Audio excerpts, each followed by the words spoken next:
It is overtime here again at Old Favorite Friday, and we are talking about Narwhal by Sierra Nevada. Now, we feature Sierra Nevada a bunch of times here. This is actually the sixth beer that we have featured for Sierra Nevada, tying it with Bell's, so one of our most featured breweries here, and for good reason. This is Narwhal. This is a Russian Imperial Stout. This is a seasonal beer that we are now out of season on. I picked this up some weeks back, but we had a backlog of beers from all our suggestions. Finally getting to this one. So I'm not sure if you can find this in stores right now. It might be sitting around your shelves. I hope it is, because if you haven't had this beer in a while, it is spectacular. It's the reason why we're featuring it. Ralph, listen. First of all, you're our head brewer. I think you're a guru on tons and tons of different styles. But when I think about you, I think about stouts, I think about IPAs, and I know, obviously, you know Belgians. Yeah. We make Belgians, and you know how to make a lot of different beers. But I don't know why. I always think, first of all, you do most of these beers with me, but every time I have an Imperial Stout and IPA, I'm like, me and Ralph are going to have a great conversation about this. Talk to me about Narwhal. Yeah, so I love Narwhal. It's one of those old school Imperial Stouts, and it's actually one of the things I love about it. You know, back when it was just like Bell's or the Founders or those kind of breweries, and they were the main ones doing at least more mass distro kind of Imperial, for like Russian Imperial Stouts. And what I love about this, kind of even going back to its old school character, is like you get all those chocolatey notes and things you would think of a more modern style. But there's a roast note. I associate most with like roasted barley. They could be using chocolate or something else. But what I love about this is it's not hidden. And if you think of also Sierra Nevada, they do a lot of hoppy beers, so they do have that hop character. Right. But like a lot of times now, when you make an Imperial Stout, you add so many other, whether it's adjuncts, even just adjunct grains to kind of tamper down some of that roast character, which this one, while you get the chocolate, they don't try and hide that roast. And that's what I really love about these beers that, you know, were designed like 20 or, I don't know when this first came out, but I'm sure it's about 20 or so. Not that long, actually, about 12 years. Oh, okay. So, I mean, this is a relatively new beer for Sierra Nevada, really. Over 10 years old, we always say. We try to make beers at least 10 years old for Old Favorite Friday, but yeah, it seems like it's been around a lot longer because it's from a great brewery making a classic style. Exactly. And they do a great job, in my opinion, of kind of keeping that alive and doing it at a high level. So I'm really enjoying all the flavors of this. You know, and another thing that hides that bitterness and that roast is residual sugar, right? And we don't have that here. This has that espresso-like bitterness, which is really well balanced. I was surprised by the malt bill on this, and this is just, you go to the Sierra Nevada website. I saw honey malt in there. I saw some smoked malt in there. I don't remember every one of the malts that they had, but it was actually a relatively complex malt bill, giving you all those flavors. I'm getting some caramel, I'm getting that chocolate, I'm getting a little vanilla, I'm getting all those typical flavor profiles you're going to get with that nice structure of bitterness. And that's what I think is missing with so many beers, I think, across the spectrum. And we always talk about with IPAs, we always talk about it with stouts, about a little bitterness goes a long way, right? It gives the beer structure. It's not flabby and just kind of soft.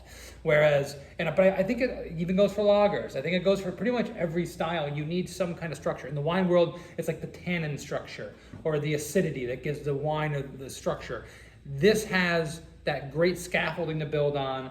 It has a perfect mouthfeel. I mean, this is not just plump and thick on your tongue. It has the appropriate amount of body for a 10.2% beer, delivers with all that great flavor, and hits you with that bitterness in the back end that keeps it kind of fresh and lively and makes you want to go in for another sip. Yeah, and the cool thing about this is it is a big beer. I could see just being at a pub sipping this, whereas like some of those, and I know this is just perception, but some of those other more bigger adjuncty, tend to be kind of more residual sugar cloying stouts.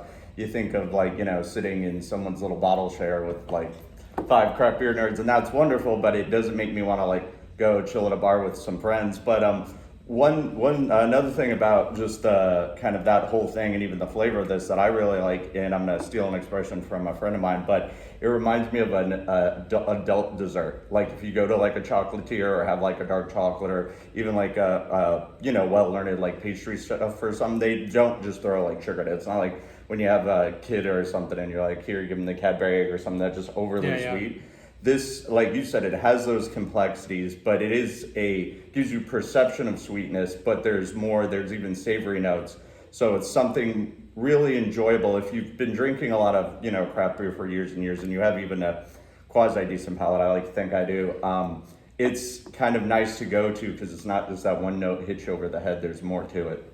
I love that description. I'd never heard that before about an adult dessert and translating that to an adult beer. It makes perfect sense, and especially you mentioned Cadbury egg versus something like a deep cacao chocolate.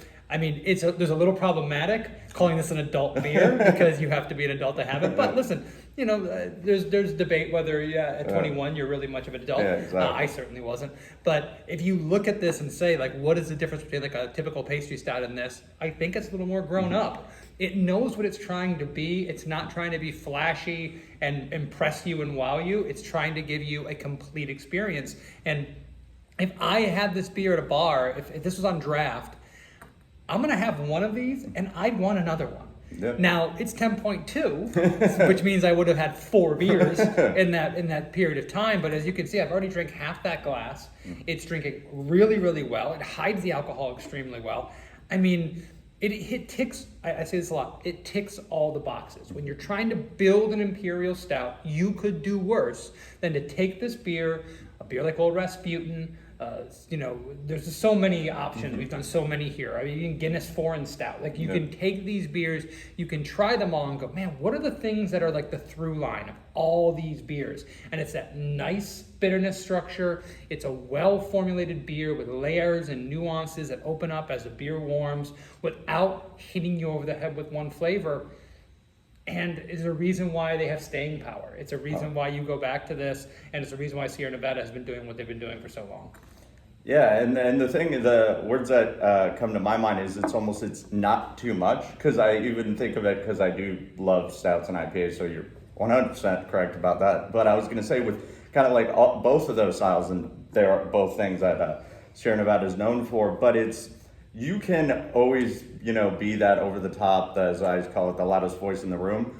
But that's something you want in small quantities. Yeah, maybe you try it once and it's nice. But exactly, like you said, the reason I think this has the staying power is it does tick all the boxes, but it doesn't wear on your palate, you know? So it's something that, like, if I have this and might not have it for another year because it's seasonal, I want to go back and have it again because, like, that was a real enjoyable experience. There was nothing negative where I was like, well, that was nice, but towards the end, it was kind of a chore to get through. So I think that's what kind of makes beers like this last, is they just hit their target and don't try and do more than that. 100%. Ralph, thinking about like food and beer pairings, the classic one is like a big hearty stew. We talk a lot about like chocolate desserts because it has those flavor profiles. It doesn't have any sweetness, so it's gonna like contrast that well.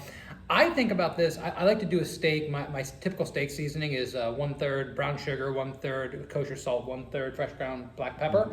Straight up, you do that steak with this beer, you're gonna be really happy. You wanna get a little crazy, maybe a little fig jam over the top of it, or even like a blue cheese on the top would be really, really nice. What are you thinking for pairing for this? So even though this might sound like something I've said before, this is actually true. So I have a barbecue sauce. It's like a maple cherry sauce.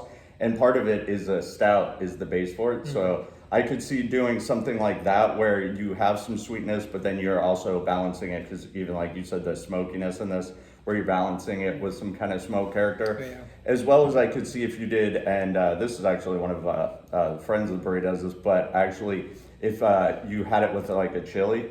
So if you do, or even like a mole sauce that already has like chocolate undertones, I could definitely see doing something like that. You know, now I'm thinking about blue cheese. I was thinking about what you just said about the cherries. Now I'm thinking like blue cheese stuffed dates wrapped with bacon.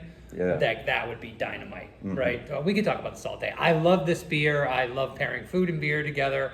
And, you know, talking about a brewery like Sierra Nevada that just does everything well, hits everything out the park. Once again, there's a reason why we featured them so many times. Well, we don't work for Sierra Nevada. I don't know if you realize we're Barrel Amongst Brewing, but we love talking about people that have done great beer for so long. It's our goal in the industry is to be one day mentioned in the same breath as a brewery that does everything well, hits all their marks, and just makes great consistent beer no matter what the style.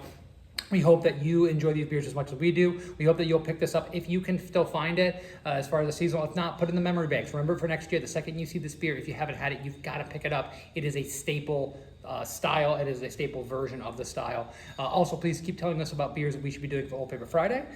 Please go over to poke around on our channel, see other conversation we have about beers just like this. There's a whole list of great stouts, and I will just give a little teaser. They have tied bells for the #1 feature on Old Paper Friday.